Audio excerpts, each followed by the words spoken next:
চারিদিকে একটি ধ্বনি, নোয়াখালী বিভাগ চায়।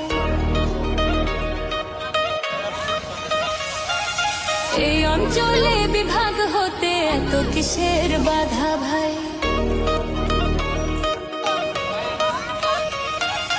এতদিনের অবহেলায় আজকে আবার গর্জে ওঠা, উন্নয়নের কথা শোনাই, তৈরি হবে দালান ও কোঠায়। নোয়াখালীর জনতা চায় অধিকার আর সুবিচার, বিভাগ হলে বদলে যেত